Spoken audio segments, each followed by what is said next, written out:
Olá pessoal, aqui é Leonardo Montes trazendo mais uma reflexão para o canal Voz Espiritualista e hoje o nosso tema é: você pode estar numa seita. Se você ainda não está inscrito, se inscreva, ative o sininho de notificações e nos ajude compartilhando para que mais pessoas tenham acesso a esse conteúdo, beleza? Bom, antes de nós começarmos, eu gostaria de fazer um convite a você. Você tem interesse em conhecer de forma mais profunda a Umbanda que eu pratico? Se a resposta for sim, procura lá no Instagram ou dá uma olhadinha aqui na descrição do vídeo para você encontrar o nosso Instagram, que é @canal Umbanda Simples. Eu tenho publicado lá vídeos exclusivos sobre a Umbanda. Então, se você tiver interesse, nos acompanha por lá, beleza? E, caso você tenha interesse em trabalhar as suas emoções, se a terapia for interessante para você, eu sou psicólogo, faço atendimento online. Se você tiver interesse, manda uma mensagem que a gente conversa, tranquilo? Muito bem, hoje nós vamos então falar sobre um tema que pode parecer estranho, né? Mas acompanhe até o final que você vai me entender. Então vamos lá.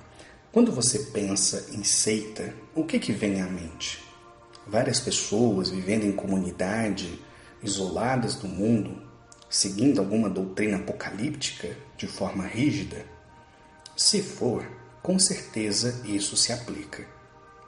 Eu diria, porém, que este é um modelo gringo de seita que vemos em filmes e documentários. No Brasil, as seitas geralmente não estão isoladas da sociedade, mas dentro dela. Existem seitas que são travestidas de igreja, e isso não é novidade para ninguém. E também seitas que se comportam como centros espíritas, terreiros de Umbanda, e creio em praticamente todas as religiões ou movimentos espiritualistas. Porém, eu não vou me deter no conceito de seita, que não é necessariamente nocivo, ou em suas características mais marcantes.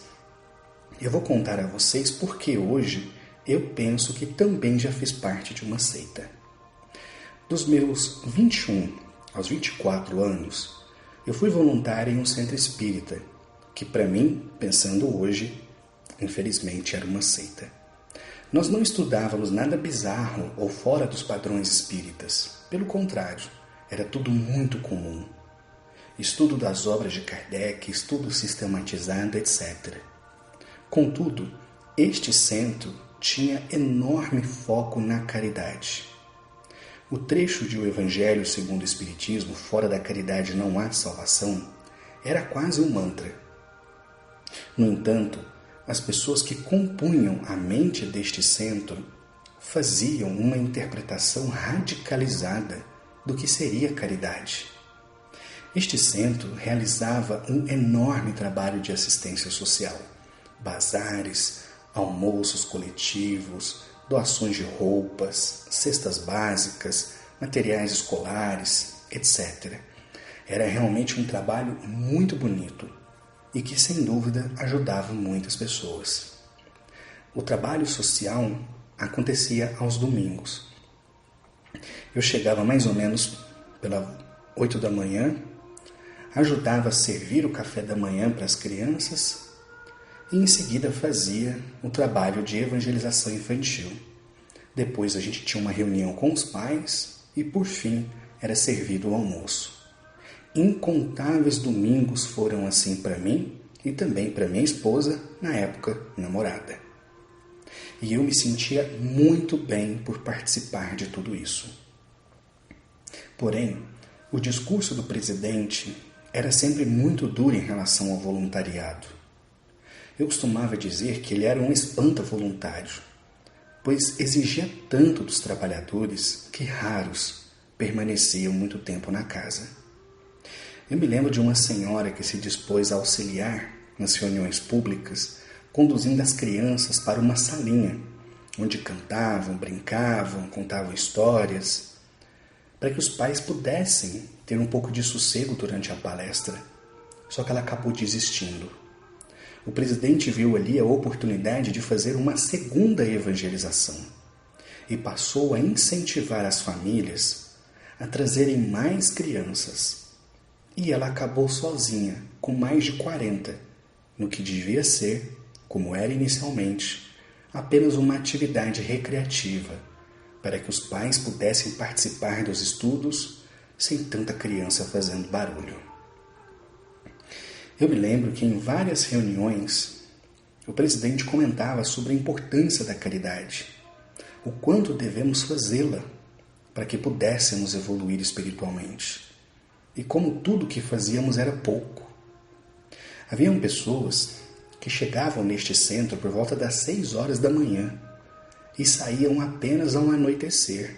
Afinal, tudo o que se fazia era pouco.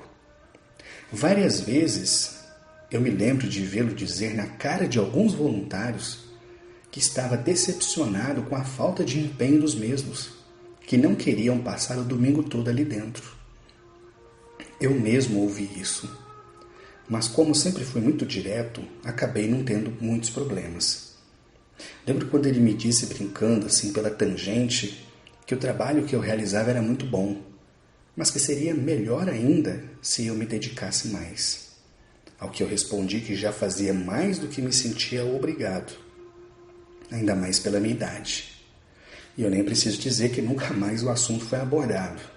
E eu segui trabalhando neste centro durante 3 anos, sem ter maiores problemas. Chegava, fazia a minha parte e ia embora. Os voluntários que realizavam o almoço fraterno, como era chamado, formavam várias equipes e estavam sempre mudando. Eu praticamente não tenho nenhuma lembrança deles, pois sempre ficavam na cozinha, conversando pelos cantos, sem contato profundo com os evangelizadores, onde eu me encontrava.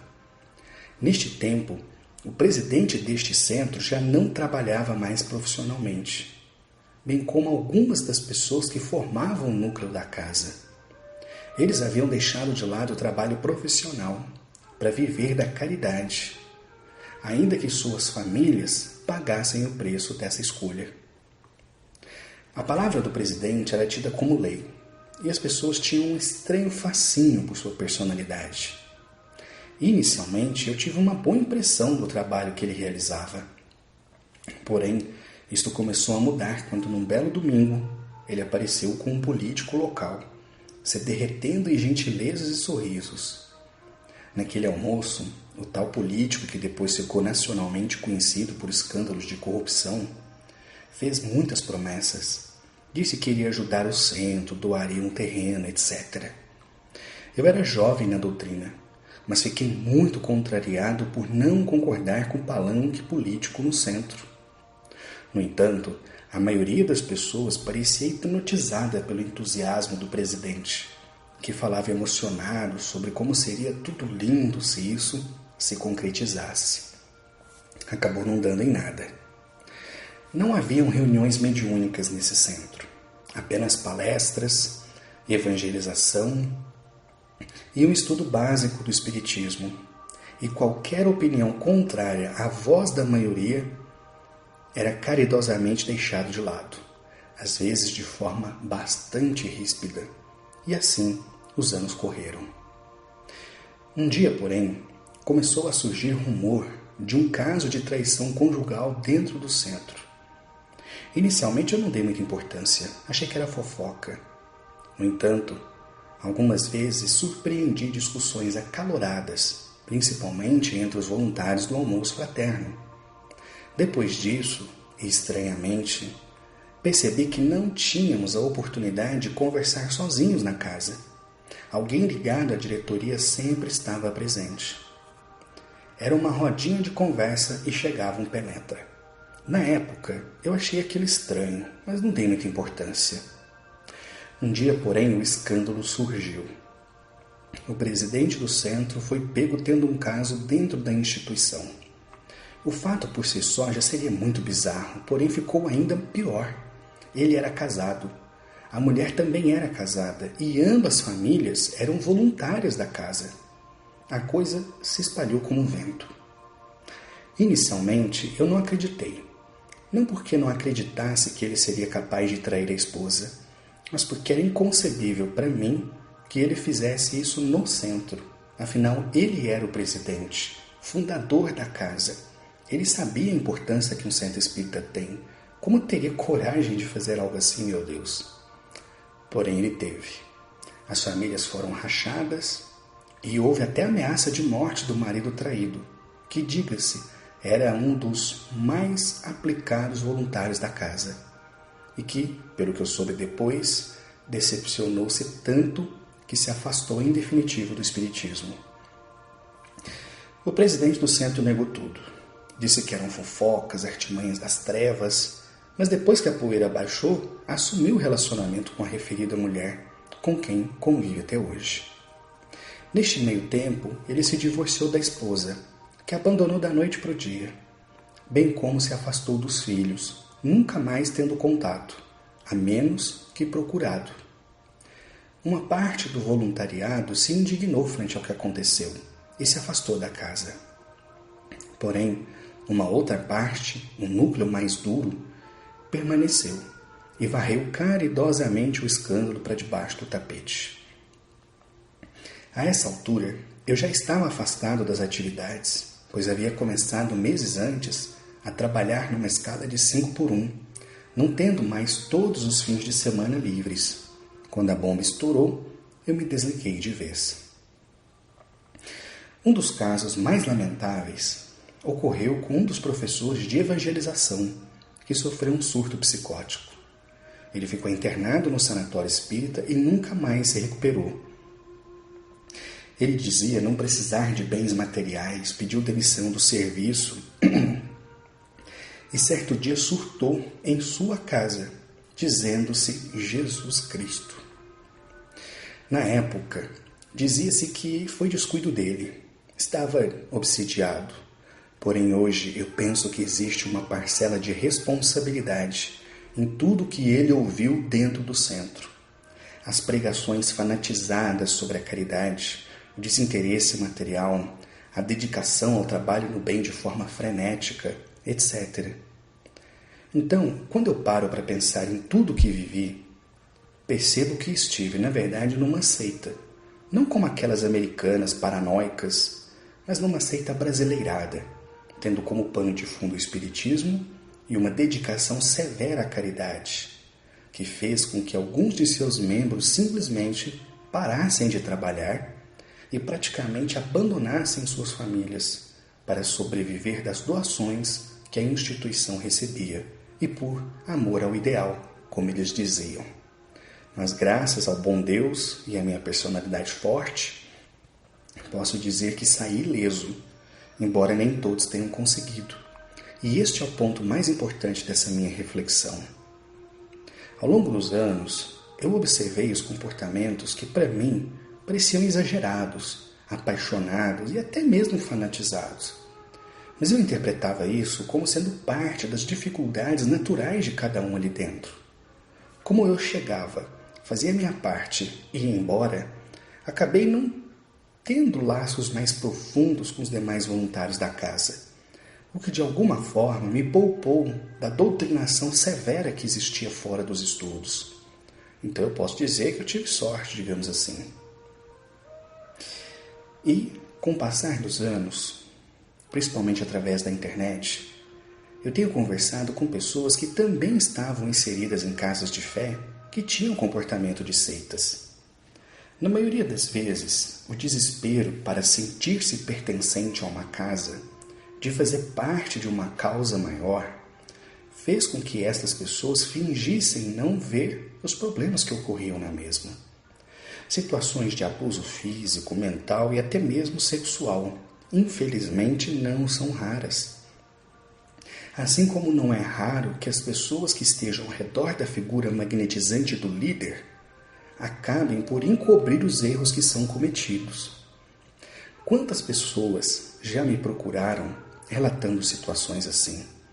Quantas pessoas me disseram ter ficado anos numa casa vendo práticas abusivas, espiritualmente nocivas, doutrinariamente estranhas, mas que resolveram nada dizer para não criar conflitos. Isto é muito mais comum do que se pensa. Então, a minha sugestão é bastante simples. Se você atua numa casa de fé, seja centro, igreja ou terreiro, e nota comportamentos abusivos, doutrinação severa e estranha, saia enquanto é tempo. Eu conversei com muitas pessoas que fizeram vista grossa para tudo isso, até que elas mesmas se tornaram a bola da vez. E depois que acontecia com elas, era tarde demais e deixava cicatrizes muito profundas. Infelizmente, embora o assunto seja pesado, ele precisa ser discutido. A ideia de que uma seita só existe quando alguém segue alguma maluquice da cabeça de um falso profeta, vivendo no meio do nada, não é sempre verdadeira. Existem muitas seitas por aí, muitas distorções doutrinárias, disfarçadas de centro espírita, igreja, terreiro de umbanda, casa xamânica e por aí vai.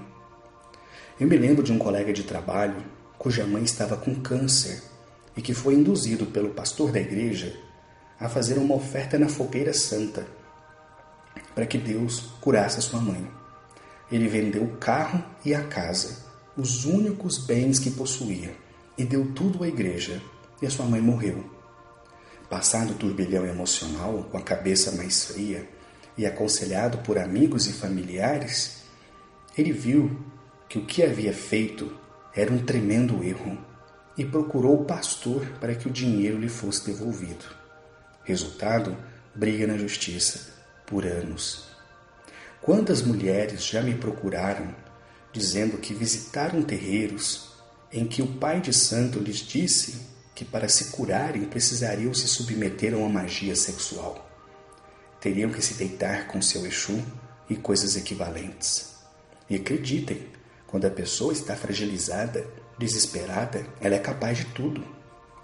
Eu me lembro de uma moça do sul, cujo caso já contei aqui no canal, que chegou a me procurar um dia antes de aceitar se deitar com o dirigente de um terreiro, perguntando o que eu achava sobre essa questão de magia sexual. Eu espero que o meu conselho tenha sido seguido. Na missa de formação da minha esposa, uma senhora puxou assunto comigo, falando barbaridades sobre o padre que celebrava a missa, dizendo que ele expulsava da igreja quem discordasse dele, que desviava dinheiro, que fazia festas e orgias com os fiéis mais dedicados. Claro, neste caso não tinha como saber se era verdade. Afinal, foi apenas uma conversa no meio de uma missa. Mas alguém duvida que não seja possível? Enfim, as seitas, no meu entendimento, não se traduzem apenas por defenderem doutrinas estranhas de forma bizarra.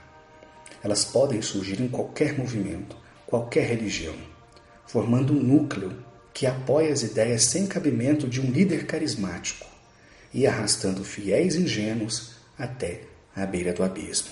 Então, vamos abrir os olhos. Vou parando por aqui. Um abraço. Até a próxima.